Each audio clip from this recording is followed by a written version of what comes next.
Big ബോസിന്റെ ചരിത്രത്തിൽ ആദ്യമായിട്ട് ബിഗ് ബോസ് സമയം അനൗൺസ് ചെയ്തിരിക്കുകയാണ്. അതോടൊപ്പം തന്നെ ബിഗ് ബോസ് മലയാളത്തിന്റെ ചരിത്രത്തിലെ ഒരു മൊട്ടം പണി ജയിലിൽ കിടക്കുന്നവർക്ക് കൊടുത്തിരിക്കുകയാണ്. ജയില് ശരിക്കും ഒരു മനുഷ്യ ക്ലോക്ക് ആയിട്ട് മാറിയിരിക്കുകയാണ്. ഷോക്കിംഗ് ആയിട്ടുള്ള ഒരു പണിയാണ് കേട്ടോ കിട്ടിയിരിക്കുന്നത്. ഒന്നൊന്നര പണിയാണ്.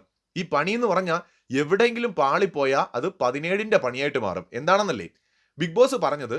ബിഗ് ബോസ് സമയം അനൗൺസ് ചെയ്യുന്ന ആ നിമിഷം മുതൽ തന്നെ രണ്ടുപേരിൽ ഒരാൾ എന്ത് ചെയ്യണമെന്ന് വെച്ചാൽ ബിഗ് ബോസ് കൊടുത്ത ഇരുമ്പ് വടി കൊണ്ട് സെക്കൻഡ് സൂചി അടിക്കുന്ന ഒരു വേഗത ഉണ്ടാവുമല്ലോ, ടിക് ടിക് ടിക്, ആ ഒരു വേഗത്തിൽ ഇങ്ങനെ ആ കമ്പി കൊണ്ട് തട്ടിക്കൊണ്ടേയിരിക്കണം. 60 തവണ തട്ടുമ്പോൾ തൊട്ടടുത്തിരിക്കുന്ന ആള് കൈ കൊണ്ട് ക്ലാപ്പ് ചെയ്യണം. എന്ന് വെച്ചാൽ 1 മിനിറ്റായി. വീണ്ടും ഇത് തുടർന്നുകൊണ്ടേയിരിക്കണം.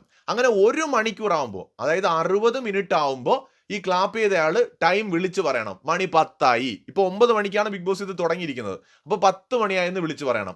വീണ്ടും സെക്കൻഡ് സൂചി, അത് അങ്ങോട്ടും ഇങ്ങോട്ടും പെട്ടെന്ന് ഇവർക്ക് വേണമെങ്കിൽ മാറ്റാം. അതായത് ഇപ്പോൾ ഈ കമ്പി കൊണ്ട് തട്ടിക്കൊണ്ടിരിക്കുന്ന ആളിന് ഇപ്പുറത്തെ ആളിന് കൊടുക്കണമെങ്കിൽ വിത്തിൻ സെക്കൻഡ്സിനുള്ളിൽ അത് കണ്ടിന്യൂ ചെയ്യണം. എവിടെയെങ്കിലും ബ്രേക്കായ ടൈം തെറ്റിപ്പോവും. അപ്പോൾ അത്ര വേഗത്തിൽ ചടുലമായി പ്രവർത്തിക്കണം, തട്ടിക്കൊണ്ടേയിരിക്കണം. അപ്പോൾ ഇപ്പുറത്തിരുന്ന ആൾ എന്ത് ചെയ്യണം? മിനിറ്റ് ആകുമ്പം ക്ലാപ്പ് ചെയ്യണം, മണിക്കൂർ ആകുമ്പോൾ വിളിച്ചു പറയണം. എൻ്റെ പൊന്നെ, ഇത് 1 മണിക്കൂറോ 2 മണിക്കൂറോ ചെയ്താൽ പോരാ.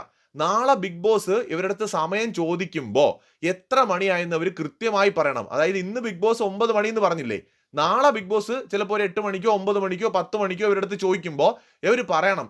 ആ ടൈം കറക്റ്റ് അല്ല എന്നുണ്ടെങ്കിൽ പണി വാളും. ബിഗ് ബോസ് പറഞ്ഞത് എന്താണെന്ന് വെച്ചാൽ, ഇവരുടെ അടുത്ത് ബിഗ് ബോസ് പിറ്റേ ദിവസം ചോദിക്കുമ്പോൾ ഇവർ പറയുന്ന ടൈം 3 മിനിറ്റ് കൂടിയാലും കുഴപ്പമില്ല, 3 മിനിറ്റ് കുറഞ്ഞാലും കുഴപ്പമില്ല. അതിൽ കൂടുതൽ ഉണ്ടെന്നുണ്ടെങ്കിൽ മോഹൻലാൽ വരുന്നത് വരെ ജയിലിൽ കിടക്കേണ്ടി വരുമെന്നാണ് ബിഗ് ബോസ് പറഞ്ഞത്. ഈ ബിഗ് ബോസിന്റെ ചരിത്രത്തിലെ തന്നെ ഏറ്റവും ടഫായിട്ടുള്ള ടാസ്കുകളിൽ ഒന്നാണ് ഇവർക്ക് കൊടുത്തിരിക്കുന്നത്, ജയിൽ ടാസ്ക്.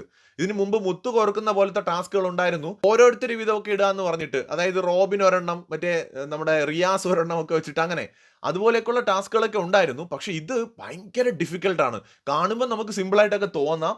ഉറങ്ങാൻ പറ്റില്ല എന്നാണ് ഇതിന്റെ അർത്ഥം. ഈ ടാസ്ക് കിട്ടിയതോടെ ഇവർക്ക് ഉറങ്ങാൻ പറ്റില്ല. ഇവരെങ്ങനെ ഉറങ്ങും? ഒരാൾക്കും ഉറങ്ങാൻ പറ്റില്ല. കാരണം മിനിറ്റ് ആവുമ്പോൾ ക്ലാപ്പ് ചെയ്യാൻ മറ്റേ ആൾ വേണം. ഒരാളിത് കൊട്ടിക്കൊണ്ടിരുന്നാലും മറ്റേ ആൾ 1 മിനിറ്റ് ആവുമ്പോൾ ക്ലാപ്പ് ചെയ്യണം. അതിന്റെ കൂട്ടത്തിൽ തന്നെ 1 അവർ ആവുമ്പോൾ വിളിച്ചും പറയണം.